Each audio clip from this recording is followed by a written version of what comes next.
Imagine a time before modern maps, before airplanes, even before the Roman Empire. Now picture an empire so vast, so powerful, it stretched from the Indus River in the east to the Aegean Sea in the west. This was the reality of the Achaemenid Empire, ancient Persia at its zenith. At its peak, around 500 BCE, this empire encompassed over 8 million square kilometers, encompassing parts of 3 continents. It ruled over an estimated 44% of the world's population, a feat unmatched by any empire before or since. The Achaemenids didn't just conquer, they built.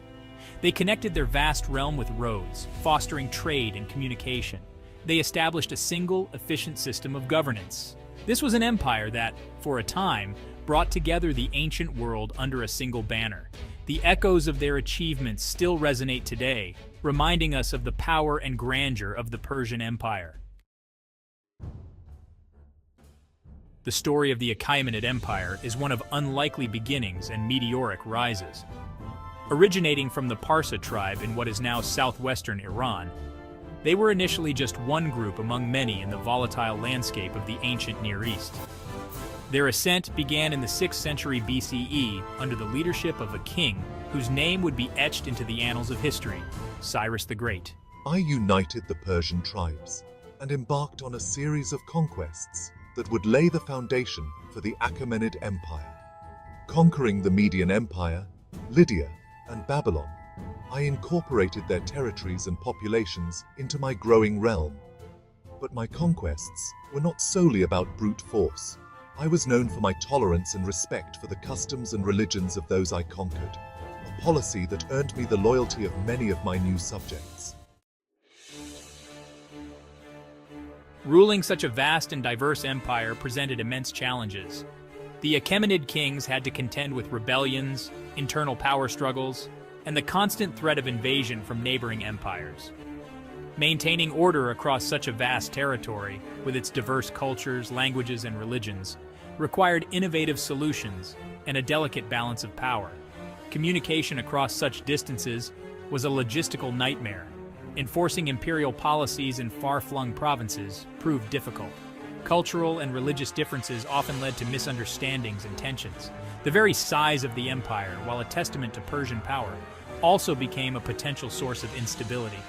To overcome these challenges, the Achaemenids developed a sophisticated system of administration and infrastructure.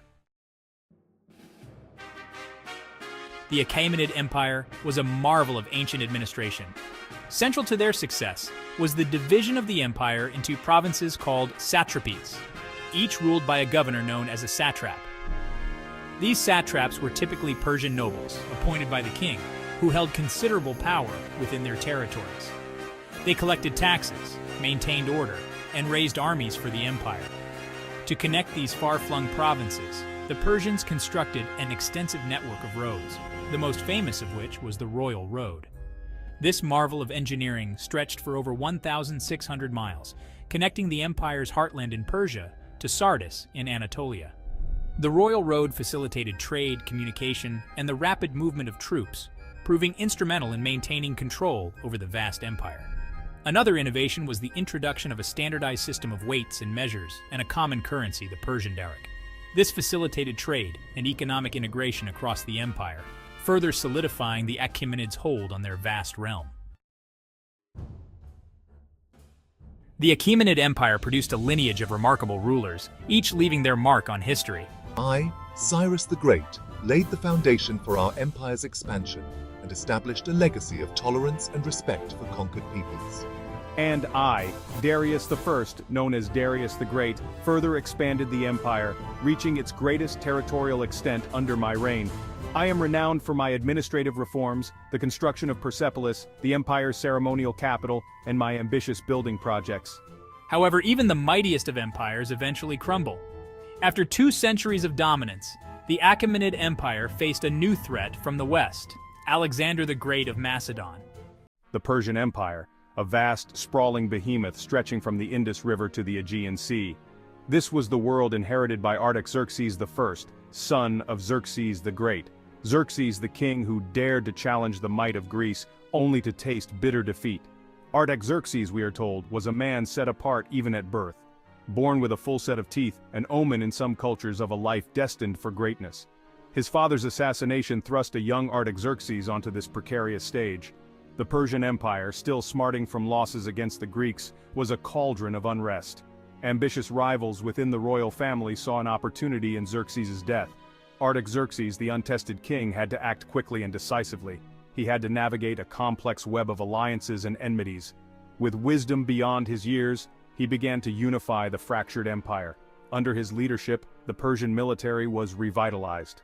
Artaxerxes would go on to become a symbol of stability and strength for Persia. Power, once tasted, is not easily relinquished. Xerxes' death unleashed a viper's nest of intrigue and ambition. Among the contenders, one stood out, Artaxerxes' own brother. History remembers him as Sogdianus, a name whispered with fear and contempt. He struck first, seizing the throne in a swift coup. Artaxerxes, the rightful heir, forced into hiding, gathering loyalists, amassing strength. He knew what was at stake, not just the throne, but his very life. Sogdianus, drunk on newfound power, made a fatal mistake. He underestimated his brother. Artaxerxes, rallying his forces, marched on the usurper. The clash, when it came, was brutal, decisive.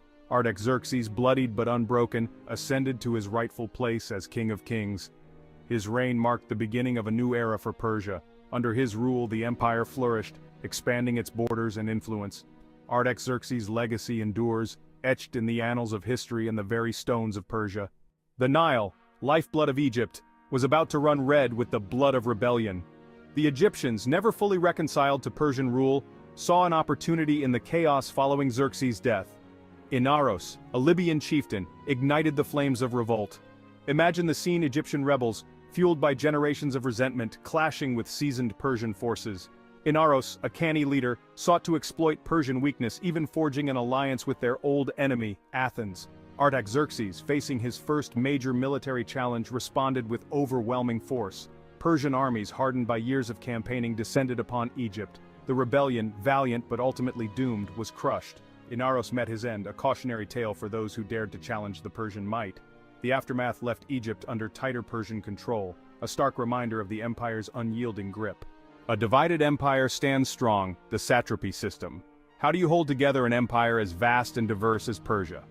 Artaxerxes found an answer in the satrapy system. Imagine the empire not as a monolith but as a mosaic. Each piece, a satrapy, ruled by a governor appointed by the king himself.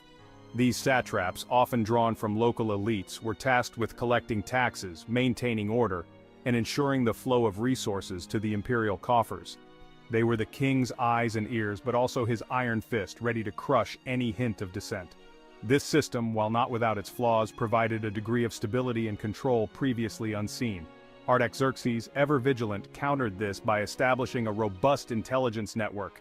Messengers and spies operated throughout the empire, ensuring loyalty and swift communication. Reports flowed back to Artaxerxes, allowing him to respond quickly to any threats. Under this system, the Persian Empire thrived, maintaining its vast territories and diverse peoples in a delicate balance. A question of peace, the enigmatic Treaty of Callias. The relationship between Persia and Greece, a story of epic clashes, bitter rivalry, and unexpected truces. Enter the Peace of Callias, a treaty shrouded in mystery, its very existence debated by historians even today. Was it a formal agreement, or merely a tacit understanding? Some argue that it marked a turning point, a recognition by both sides of the need for stability after decades of conflict. Persia, eager to secure its western borders, agreed to recognize Greek autonomy in Ionia. Athens, in turn, pledged to cease its support for Egyptian rebels and limit its naval ambitions in the eastern Mediterranean. The treaty, if it truly existed, ushered in a period of relative peace, allowing both empires to recover and prosper. Despite the lack of concrete evidence, the Treaty of Callias remains a fascinating chapter in the annals of history, symbolizing the complex interplay of diplomacy and power. Modern-day scholars continue to debate its implications, pondering how such an agreement, if real, shaped the course of ancient geopolitics. The legacy of Artaxerxes, order from chaos. Artaxerxes I died in 424 BC. His reign, spanning over 4 decades, was a time of relative peace and prosperity. He inherited an empire in turmoil, beset by internal strife and external threats. Through cunning, ruthlessness, and a keen understanding of statecraft, he left it stronger, more stable. He quelled rebellions, secured borders, and laid the groundwork for a period of Persian dominance that would last for generations. The satrapy system, refined and strengthened under his rule, proved remarkably resilient. Artaxerxes' reign offers valuable lessons for leaders even today. He was the king who held the line, who restored order from chaos, ensuring the Persian Empire's continued dominance. His legacy is a testament to the power of strong leadership in unifying and stabilizing a vast and diverse empire. The Persian Empire, a name that echoes through time. It speaks of vast lands, mighty armies, and powerful rulers. These kings, called Shahanshah, held the fate of millions in their hands. Understanding their rise and fall is key to understanding the Persian Empire itself. Succession was not always clear. Sometimes it was violent, other times it was shrouded in mystery. But one thing is certain. The fight for the throne shaped the destiny of the empire. The Persian Empire was vast. It stretched from the shores of the Mediterranean Sea to the Indus River Valley. This massive empire was a melting pot of cultures and peoples. The Persians ruled with a combination of strength and tolerance. They allowed conquered people to keep their customs and religions. This approach fostered a degree of loyalty and stability within the empire. Artaxerxes' worst, a long-reigning and powerful Shahanshah, left big shoes to fill. His death created a power vacuum. Ambition burned in the hearts of many.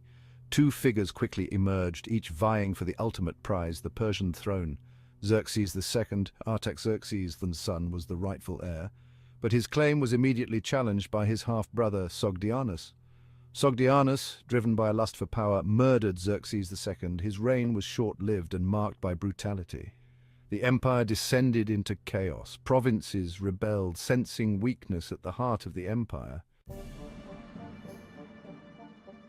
Into this chaos stepped another figure, Darius II. Darius II was also a son of Artaxerxes, but he was known for his cunning and ambition. Darius II saw an opportunity to seize power. He gathered support among powerful Persian nobles. He promised them stability and a return to glory. Darius II challenged Sogdianus. The two clashed in a power struggle. Darius II, with his strategic mind and the support of the nobles, emerged victorious. He captured Sogdianus and had him executed. Darius II ascended to the throne. Challenges to Darius II's reign, rebellion and war. Darius II faced numerous challenges. He had to consolidate his power and quell rebellions. The provinces, sensing weakness, had risen up. Darius II spent the early years of his reign putting down these uprisings. He showed no mercy to those who challenged him. In the west, a new threat emerged, the Peloponnesian War. This war raged between Athens and Sparta. Darius II saw an opportunity to weaken the Greeks. He decided to support Sparta. This decision would have lasting consequences for the relationship between Persia and the Greek world. Darius II's legacy, a stabilizing force. Darius II, despite the challenges, proved to be a capable ruler. He restored order to the empire. He put down rebellions and strengthened the central government. His reign marked a period of relative stability after the turmoil following Artaxerxes I's death. Darius II is often overlooked by historians. He is seen as a transitional figure between the reigns of Artaxerxes I and Artaxerxes II. However, his reign was crucial in maintaining the integrity of the Persian Empire. He kept the empire strong in the face of internal and external threats. The future of the empire, a new era dawns. Darius II ruled for 19 years. He left behind a more stable empire than the one he inherited. His reign was not without its flaws, but his ability to navigate the treacherous waters of Persian politics ensured the survival of the empire. He paved the way for his successors to further expand Persian power and influence. Darius II's reign serves as a reminder that even in the face of adversity, strong leadership can guide an empire through turbulent times. The Persian Empire, under his guidance, continued to be a major force in the ancient world. Its influence felt far and wide. In our next episode, we'll explore the reign of Artaxerxes II and examine how his policies and conflicts further shaped the trajectory of the Persian Empire. Have you ever wondered about the succession of Persian kings and how each ruler left their mark on the vast empire? Today, we'll uncover the story of Artaxerxes II, the king who succeeded Darius II and faced immense challenges during his reign. But first, if you're passionate about unraveling the ancient world's intricate stories, subscribe to Taleforge TV and hit the notification bell so you never miss an episode. In our previous episodes, we've discussed the reigns of Artaxerxes I and Darius II, two pivotal figures in Persian history. Artaxerxes II, also known as Artaxerxes Menemen, ascended to the throne in 404 BC after the death of his father, Darius II. His reign, which lasted until 358 BC, is one of the longest in Persian history and was marked by significant internal and external challenges. One of the most immediate challenges Artaxerxes II faced was the revolt of his younger brother Cyrus the Younger. Cyrus, who was the satrap of Lydia, sought to overthrow Artaxerxes II and claim the throne for himself. This led to the famous Battle of Cunaxa in 401 BC, where Cyrus was killed despite the significant support he had gathered, including the Greek mercenaries known as the 10,000. The aftermath of this battle, particularly the retreat of the 10,000, was famously recorded by the Greek historian Xenophon in his work Anabasis. Artaxerxes II's reign was further complicated by external threats and ongoing conflicts with the Greek city-states. The King's Peace, also known as the Peace of Antalcidas, was a significant treaty negotiated by Artaxerxes II in 387 BC. This treaty ended the Corinthian War and reaffirmed Persian influence over the Greek city-states of Asia Minor. The peace established Persian dominance in the region and showcased Artaxerxes II's diplomatic acumen.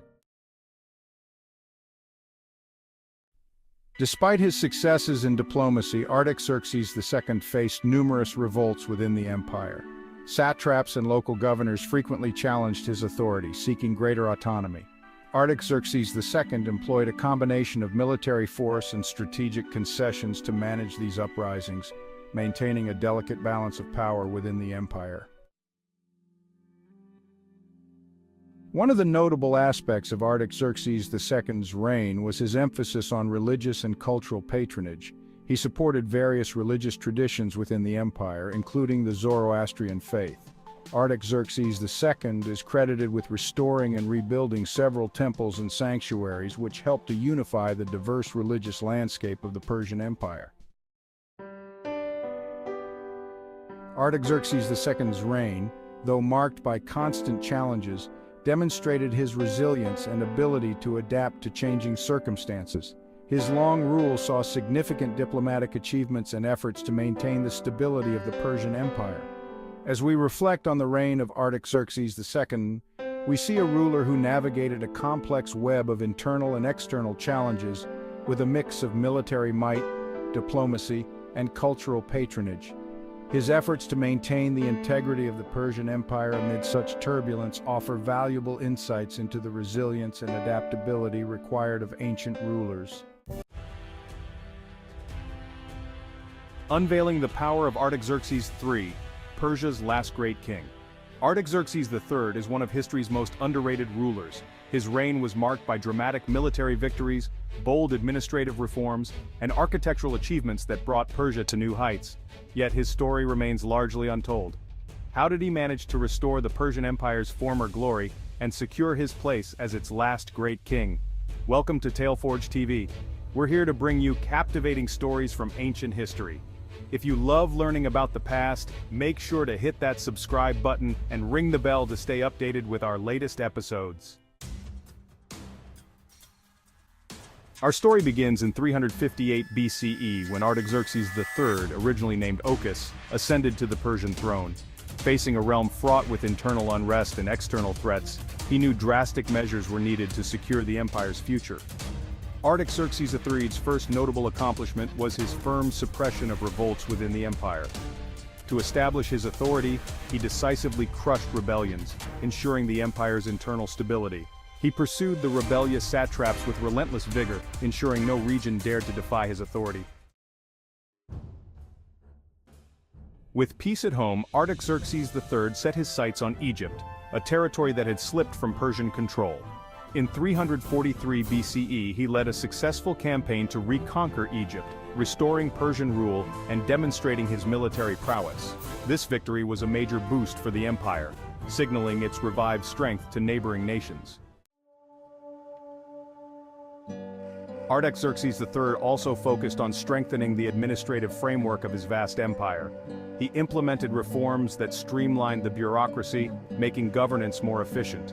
By appointing loyal and capable officials, he centralized power and improved the empire's resilience. Beyond his military and administrative feats, Artaxerxes III was a patron of the arts and architecture. Under his reign, Persepolis saw new constructions that reflected the empire's prosperity. The Hall of 100 Columns, one of the city's most impressive structures, stands as a testament to his architectural ambition. During his reign, Artaxerxes III had to contend with the persistent threat from the Greek city-states. Using a blend of diplomacy and strategic marriages, he managed to keep the Greeks at bay, maintaining a delicate balance of power.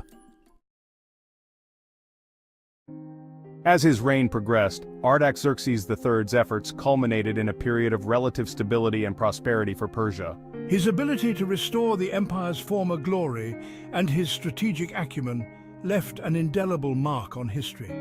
Plutarch, another ancient historian, praised him, saying, Artaxerxes III's reign was a time of resurgence for Persia, his legacy echoing through the annals of history. Artaxerxes III's death in 338 BCE marked the end of a significant era. His successors struggled to maintain the stability and territory he had secured, leading to the eventual decline of the Achaemenid Empire. However, his achievements set a high standard for future rulers and had a lasting impact on the ancient world. Feel the tension in the Persian camp as their king, Darius III, is betrayed by his own men. This pivotal moment would alter the course of history forever. What led to this tragic end? And what if Alexander the Great had reached him in time? Welcome back to Taleforge TV, a channel for captivating stories from the ancient world. Today we explore the dramatic and mysterious death of King Darius, the last king of the Persian Empire. Make sure to subscribe and hit the bell icon to stay updated with our latest historical documentaries. Let's get into this gripping tale. In our previous episode, we explored the rise and fall of King Darius and his desperate struggle against Alexander the Great. We left off with King Darius captured by his own men, setting the stage for his tragic end. As Alexander's forces closed in, King Darius was betrayed by Bessus, a satrap who sought to save himself by handing over his king. Along with other disloyal nobles, Bessus seized King Darius and bound him in chains. Their initial plan was to use King Darius as a bargaining chip, but fear of Alexander's wrath led them to a more sinister decision. As they fled eastward, Bessus and his co-conspirators realized that their hold on power was slipping. With Alexander's army gaining ground, they feared retribution. In a panic, they decided to eliminate King Darius. The king was fatally wounded and abandoned in a covered wagon. Macedonian soldiers found him, barely clinging to life. King Darius is said to have expressed gratitude for their kindness before succumbing to his injuries. When Alexander learned of King Darius's death, he was both relieved and saddened. Despite being his adversary, Alexander respected King Darius and had hoped to capture him alive. He ordered King Darius to be buried with full honors in the royal tombs of Persepolis, recognizing his status as the rightful king of Persia. This act was a strategic move to legitimize his own rule over the Persian Empire and to gain favor with the Persian people. Now let's consider a historical what-if. Alexander had captured King Darius alive. The course of history might have been different. Alexander could have used King Darius to consolidate his control over Persia more smoothly, presenting himself not just as a conqueror, but as a liberator and rightful successor. King Darius might have been kept as a puppet king or treated as a respected prisoner, a symbol of Alexander's magnanimity. King Darius' legacy is one of a tragic figure caught in the tides of history. Despite his efforts to defend his empire, he faced insurmountable challenges and ultimately fell victim to betrayal.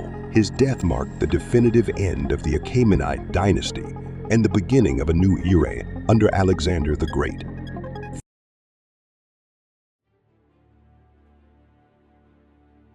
Dust chokes the air.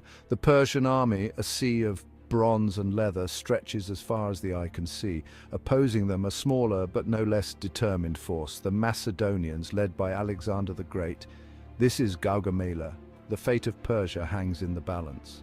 At the heart of the Persian host stands Darius III, the last king of a dynasty that has ruled for centuries. This is the story of Darius III, the last king of Persia.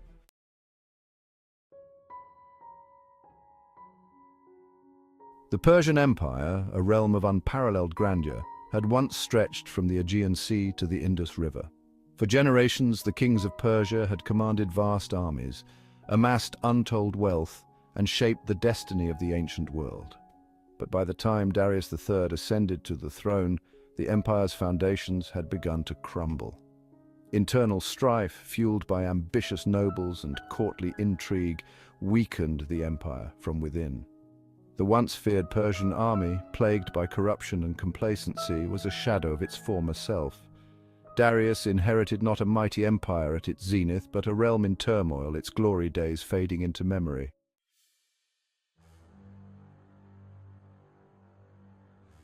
Darius III was not born a king. His path to the throne was paved with intrigue, betrayal, and bloodshed.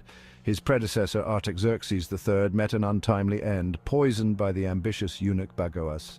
Bagoas, a cunning manipulator, placed Artaxerxes' son on the throne, hoping to rule through a puppet king, but his scheme unraveled when the young king proved too independent. With the royal line seemingly extinguished, Bagoas needed a new puppet settling on a distant relative, Artaxerxes, who would assume the throne named Darius III. Little did Bagoas know that Darius would prove to be no puppet.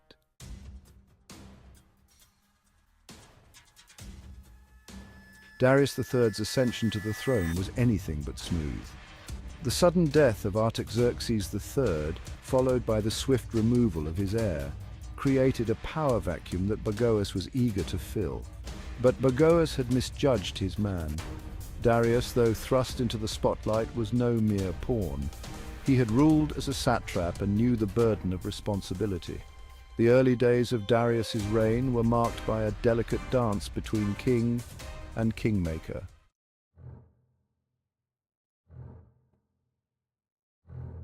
Bagoas, the architect of Darius's ascent, soon became a thorn in the new king's side. Accustomed to the shadows, he found his influence waning. Darius, no puppet to be manipulated, was determined to rule in his own right. Whispers of discontent began to circulate, spread by Bagoas's loyalists. Darius, aware of the whispers, moved cautiously, knowing that to confront Bagoas directly would be to risk open rebellion. The tension between king and kingmaker cast a pall over the Persian court.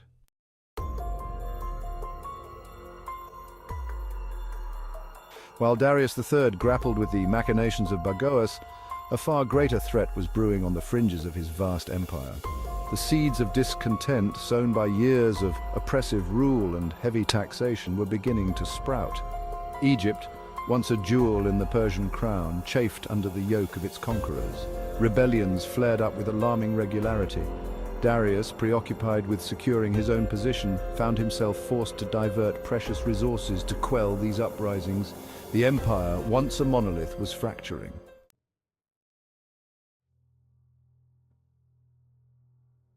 Darius III inherited an empire on the brink. Years of extravagant spending, coupled with increasing corruption among the satraps, had drained the royal coffers. The once feared Persian army, its ranks swollen with mercenaries and conscripts, lacked the discipline and fighting spirit of its predecessors. Rebellions, once easily crushed, now flared up with alarming regularity, stretching the empire's resources thin. Darius, desperate to assert his authority, dispatched armies to quell the unrest, but each victory seemed to breed new challenges. The Persian Empire, once a beacon of stability and order, was crumbling from within.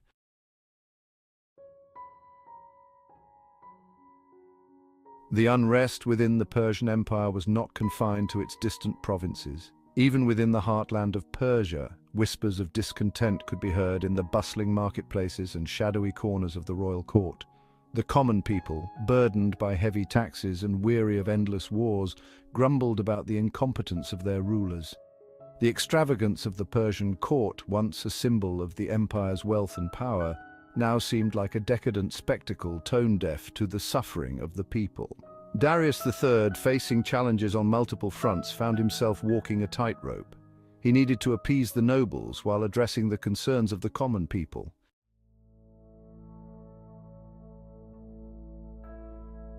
Darius III bore the weight of a glorious past on his shoulders. He was the heir to a dynasty that had ruled for centuries, a dynasty that had produced some of the ancient world's most celebrated rulers. But the legacy they left behind was a double-edged sword. On the one hand, it inspired awe and respect, a testament to the enduring power of the Persian Empire. On the other hand, it cast a long shadow against which Darius's own achievements were inevitably measured. The Persian Empire, once the undisputed master of the East, was about to face a new kind of enemy.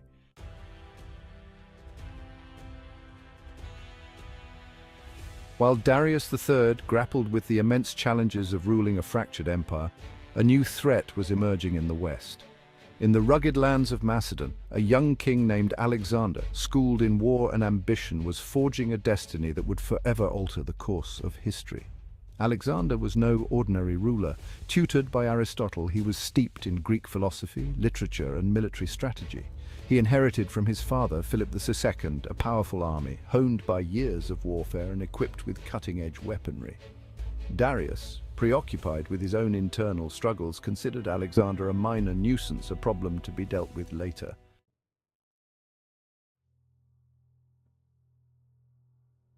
A gathering storm. The clash between the Persian Empire and Alexander the Great was the culmination of centuries of animosity. Persians viewed the Greeks as unruly barbarians, while Greeks saw Persians as decadent despots. Alexander's invasion was a crusade to avenge past Persian aggressions, and he cast himself as a liberator.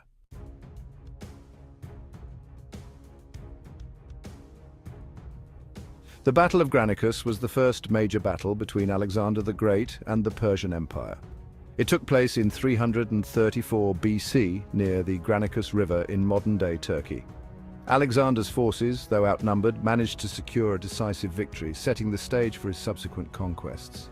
The battle demonstrated Alexander's tactical genius and the effectiveness of the Macedonian phalanx. The Persians, expecting a straightforward victory, relied heavily on their cavalry. However, Alexander's strategic acumen turned the tide. He led a daring charge across the river, catching the Persian forces off guard. The Macedonian phalanx, with its impenetrable formation, advanced relentlessly. The Persians were unprepared for the intensity and coordination of Alexander's attack. Despite their numerical advantage, they were overwhelmed by the discipline and determination of the Macedonian troops. The Persian lines faltered and then broke, leading to a chaotic retreat. This victory not only boosted the morale of Alexander's army, but also sent a clear message to the Persian Empire. Alexander was not just another invader. He was a force to be reckoned with.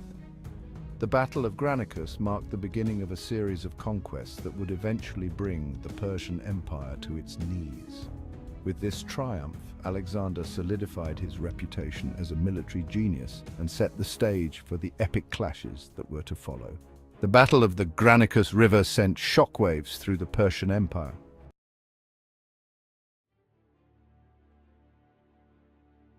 The Battle of Issus, fought in 333 BCE, was a crucial test between Alexander and Darius. Darius, with a vast army, believed the narrow terrain would negate Alexander's tactics. Alexander saw an opportunity and divided his forces. The general Parmenion held the Persian left, while Alexander led the assault on the right. The disciplined Macedonian phalanx advanced with precision. Alexander's cavalry outmaneuvered the Persians. Darius, witnessing the collapse, fled the battlefield, demoralizing his troops. The narrow terrain of Issus played a pivotal role as it restricted the movement of Darius's larger forces. Alexander's tactical brilliance shone as he exploited the terrain to break through the Persian lines.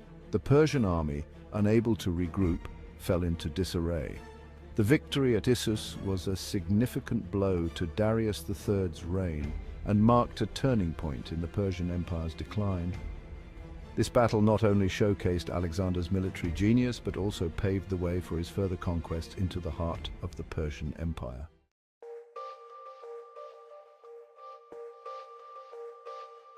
Retreat and regroup, Darius's desperate gamble. The Battle of Issus was a crushing defeat for Darius, a blow from which his empire would never fully recover. He had lost not only thousands of men and a vast amount of treasure, but also his reputation as the invincible great king. News of his defeat spread like wildfire throughout his empire, sowing doubt and unrest in its wake. Darius, humbled but not broken, retreated eastward, seeking to regroup and rebuild his shattered forces. He sent envoys to Alexander, offering a vast ransom for his family and proposing a peace treaty that would cede large swathes of territory to the Macedonians. But Alexander, sensing Darius's weakness and emboldened by his victories, rejected the offer. He would settle for nothing less than the complete subjugation of the Persian Empire. Darius, realizing that further negotiations were futile, prepared for a final confrontation. He gathered his remaining forces, summoning troops from the far reaches of his empire, fierce Bactrian cavalry, armored Indian war elephants, and Scythian archers mounted on swift horses. He would meet Alexander on a battlefield of his choosing, a vast plain where his numerical superiority could be brought to bear. The Persian king, once accustomed to the trappings of power, now hardened by defeat and fueled by a desire for revenge, would stake everything on one final, desperate battle. He would face Alexander again, and this time he would be ready. Gaugamela thunder on the plains. 2 years after Issus, Darius and Alexander met again at Gaugamela. The Persian king chose a vast open plain, ideal for his chariots and cavalry. He drilled his troops, instilling a burning desire for revenge. War elephants and scythed chariots awaited the order to charge. Darius, atop a golden chariot, surveyed his troops. Alexander deployed his forces in a flexible formation. Chariots thundered towards the Macedonian lines, but Alexander's troops held firm, their shields interlocked.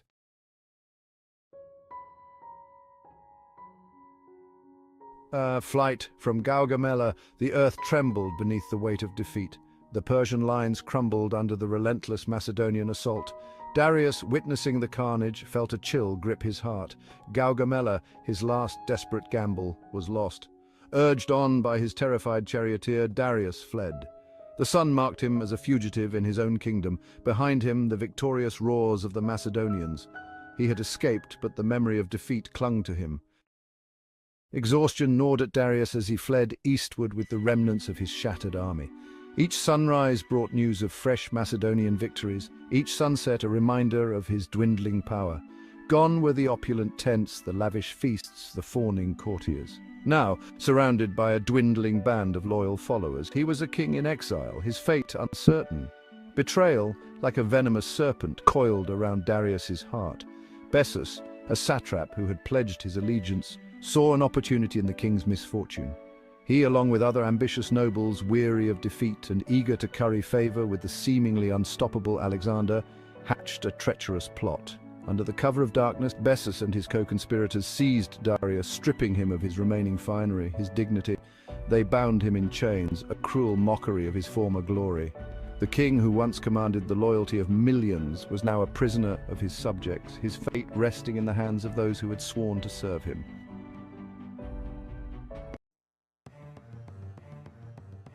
A time when the Persian Empire was on the brink of conquering the Greece. After the heroic stand at Thermopylae and the naval triumph at Salamis, the Greeks faced one final, massive challenge. In today's episode, we'll uncover the dramatic events of Mardonius's last stand and the pivotal battles that decided the fate of Greece. But before we get into it, make sure to subscribe to Taleforge TV for more captivating stories from the ancient world. After Xerxes retreated to Persia, he left his most trusted general, Mardonius, in command of a formidable force of 300,000 soldiers. Mardonius was determined to crush the Greek resistance and secure Persian dominance. He aimed to exploit the divisions among the Greek city-states, hoping to weaken their resolve and force them into submission. Over the winter, Mardonius tried to win over the Greeks with diplomacy. He offered Athens and other key city-states autonomy and aid for reconstruction if they would join him. However, the Greeks, especially the Athenians, remained defiant, inspired by their recent victories. Key Greek leaders like Themistocles and Aristides played a crucial role in maintaining this unity and rejecting Persian overtures. As spring arrived, Mardonius led his forces to the plains of Plataea in 479 BC. Here, a massive Greek coalition, composed of troops from various city-states including Sparta, Athens and Corinth, awaited him. The Greeks were commanded by the Spartan Pausanias and the Athenian Aristides, both experienced and capable leaders. The Battle of Plataea was one of the largest and most significant battles in ancient history. Both armies engaged in initial skirmishes and maneuvers, trying to gain an advantageous position. The Greeks, known for their disciplined phalanx formation, held their ground firmly. The Spartans, in particular, played a critical role with their unwavering discipline and combat skills. In the heat of the battle, Mardonius himself was struck down. His death led to a collapse in Persian morale and organization. The Greek forces seized the opportunity, breaking through the Persian lines and causing chaos among the remaining troops. The Persians, now leaderless and disoriented, were pursued and defeated by the Greeks, securing a decisive and final victory at Plataea. On the same day as the Battle of Plataea, another crucial encounter unfolded on the shores of Ionia, the Battle of Mycale. The Greek fleet, led by Leotychides and Xanthippus, launched a surprise attack on the Persian camp. They were supported by Ionian Greeks who joined the fight against their Persian oppressors. The Persian fleet was destroyed, and the Ionian cities were liberated from Persian control. The twin victories at Plataea and Mycale marked the end of Persian invasion efforts and ensured the independence of the Greek city-states. These battles not only ended Xerxes' ambitions, but also paved the way for the rise of classical Greece, a period that would see unprecedented growth in art, philosophy, and democracy. Thank you for watching today's episode on Taleforge TV. If you enjoyed learning about Mardonius's last stand and the decisive battles of Plataea and Mycale, make sure to like this video and subscribe to our channel. In our next episode, we'll explore the aftermath of these battles and the beginning of the Golden Age of Athens. Leave your thoughts and questions in the comments below. Your insights might be featured in our upcoming videos. Until next time, keep exploring the wonders of the ancient world.